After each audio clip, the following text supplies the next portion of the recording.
Hello बच्चों, मैं हूं योगेंद्र सर और मेरी इस पाठशाला में आप सभी का स्वागत है।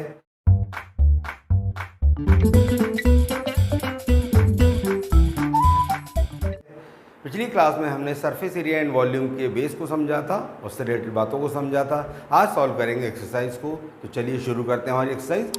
तो हमारी एक्सरसाइज 11.1 का जो पहला क्वेश्चन है, ये हमें दिया हुआ है कि diameter of base of cone is 10.5 centimetre and slant height is 10 centimetre. Find its curved surface area. एक कोन आपको दिया गया है और इस कोन का जो डायमीटर हमसे कहा जा रहा है ये है 10.5 सेंटीमीटर और साथ ही इसकी स्लेंट हाइट दी है 10 सेंटीमीटर। बताना है हमें इसका कर्व्ड सरफेस एरिया। तो डायमीटर की वैल्यू हमारे पास हो गई, तो रेडियस क्या होगी इसकी हाफ। तो इसको मैं लिख दूं 105/20। मैंने डेसिमल रिमूव कर दिया और 2 से डिवाइड भी कर दिया। तो यहाँ पर क्या होगा, 5 2 ज़ा 10, 5 1 ज़ा 5, 5 4 ज़ा 21। तो ये हुआ 21/4। अच्छा, साथ ही साथ हमें स्लेंट हाइट कितनी दी है, L, इसकी वैल्यू दी है 10 सेंटीमीटर और हमें फाइंड करना है CSA ऑफ कोन। अब हमने पढ़ा था कि कोन का CSA क्या होता है। CSA ऑफ कोन होता है πRL। πRL, पाई के लिए हमें बुक में ऑलरेडी दी हुई है कि 22/7 रखनी है, तो यहाँ रखेंगे 22/7। रेडियस अभी हमने देखा कितनी है, 21/4 और L हमारे पास है 10। चलिए इसे कैंसिल कर देते हैं। तो 2 से 21 7 से 21 कैंसिल हुआ 3 टाइम, 2 से 4 कैंसिल हुआ 2 टाइम, 2 5 ज़ा 10, 2 1 ज़ा 2 और 2 से 22 कैंसिल हुआ 11 टाइम। इन नंबर्स का मल्टीप्लाई कर दीजिए। 11 3 ज़ा 33 एंड 33 5 ज़ा 165। तो ये हुआ हमारा 165 स्क्वायर सेंटीमीटर।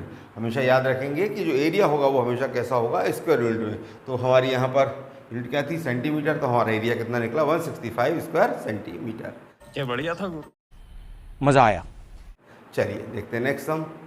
क्वेश्चन नंबर 2 हमारे पास। क्वेश्चन नंबर 2 में हमसे कहा जा रहा है कि find the total surface area of cone, its slant height is 21 centimetre and diameter of base is 24 metre. एक कोन है हमारा जिसका डायमीटर हमसे कहा है कि 24 मीटर और साथ ही इसकी स्लेंट हाइट दी है 21 मीटर और हमें बताना है इसके टोटल सरफेस एरिया की वैल्यू। तो डायमीटर हमें दिया हुआ है 24 मीटर, तो रेडियस कैसी होगी इसकी हाफ, 24/2 मतलब 12 मीटर। साथ ही साथ इसकी स्लेंट हाइट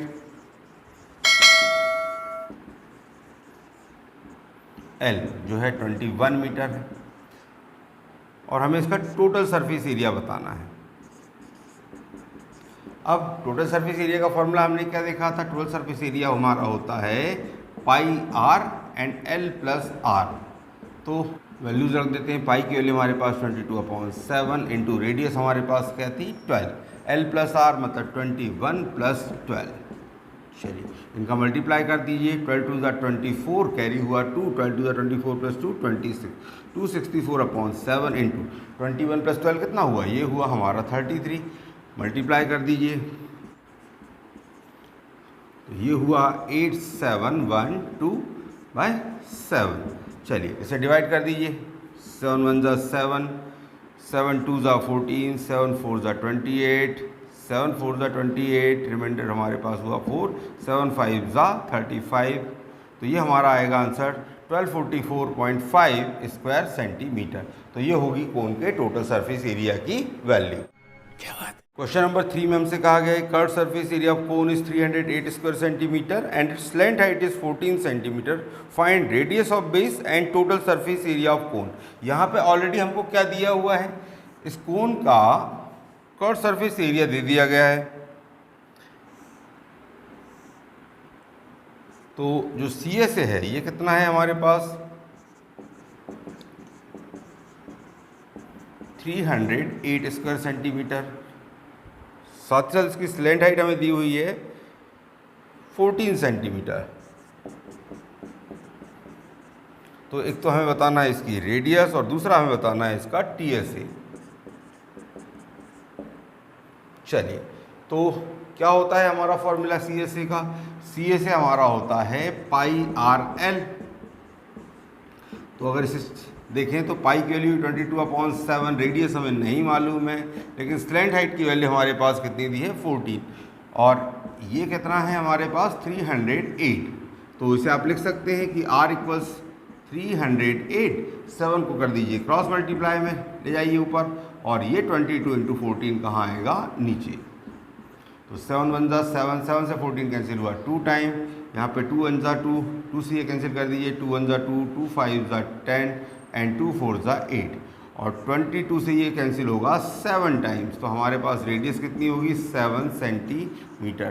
तो ये तो ही हमारी रेडियस की वैल्यू जो हमसे पूछी गई थी। तो रेडियस कितनी आ गई हमारे पास? 7 सेंटीमीटर। साथ ही साथ हमसे कहा गया है इसका क्या फाइंड करना है? Total surface area. तो TSA का फॉर्मूला क्या होता है भाई? ये होता है पाई R into L plus R। छः वैल्यूज़ को रख दीजिए। पाई की 22/7, रेडियस हमारे पास ऑलरेडी 7 है। L प्लस R मतलब हमारे पास होगा 14 + 7। इस 7 को 7 से कैंसिल कर दीजिए, हुआ 22 इंटू 14 + 7 हुआ 21, मल्टीप्लाई कर दीजिए। 21 2 जा 42, कैरी हुआ 4, 21 2 जा 42 एंड 4 46। तो ये हुआ 462 स्क्वायर सेंटीमीटर। मतलब इस कोन का टोटल सरफेस एरिया कितना होगा? 462 स्क्वायर सेंटीमीटर। साथ ही साथ रेडियस हमें मिली 7 सेंटीमीटर। क्या बात है सर, क्या बात है सर, क्या बात है ये। चलिए देखते हैं नेक्स्ट सम। अगला क्वेश्चन हमारे पास है, conical tent is 10 metre high and the radius of its base is 24 metre. एक टेंट जो है हमारा वो कितना हाइट का है? 10 मीटर हाइट का है, और जो उसके रेडियस जो है बेस की वो कितनी है? 24 मीटर।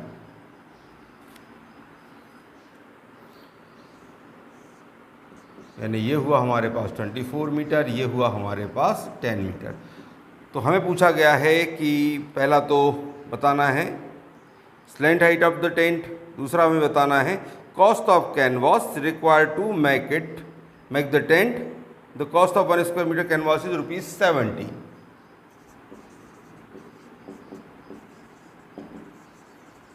स्लैंट हाइट फाइंड करनी है और कॉस्ट ऑफ कैनवास बताना है।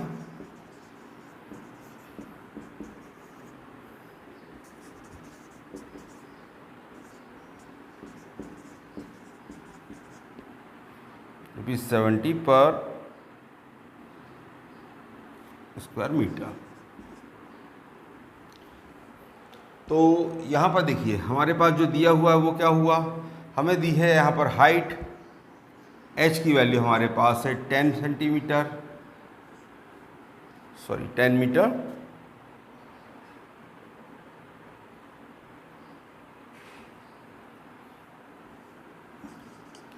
रेडियस हमारे पास में कितनी हो गई? ये है 24 मीटर।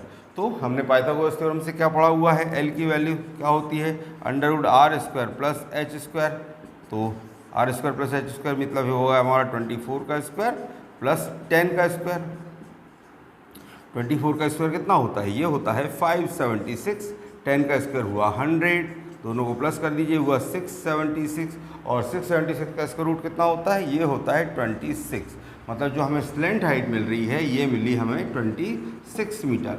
अब हमें बताना है कि जो इसमें कपड़ा लगने वाला है, कैनवास लगने वाला है, तो उसका की कॉस्ट बताना है 70 रुपये पर स्क्वायर मीटर के हिसाब से। तो चलिए, रिक्वायर्ड कैनवास कहाँ लगेगा? इस टेंट के ऊपरी पार्ट पोर्शन में लगेगा, जो कि क्या होगा हमारा CSA। तो पहले इसका CSA फाइंड करते हैं। तो CSA क्या होता है? CSA होता है हमारा पाई RL। वैल्यूज रख देते हैं। पाई की 22/7, रेडियस हमारे पास थी 24 और L की वैल्यू हमारी है 26। चलिए इनका मल्टीप्लाई कर देते हैं। ये हुआ 13728/7 स्क्वायर मीटर। तो ये तो हमारा सिर्फ रिक्वायर्ड कैनवास हुआ। अब हमें क्या निकालनी है? इसकी कॉस्ट भी निकालनी है। तो कॉस्ट क्या होगी? कॉस्ट ऑफ कैनवास हम निकालेंगे एट द रेट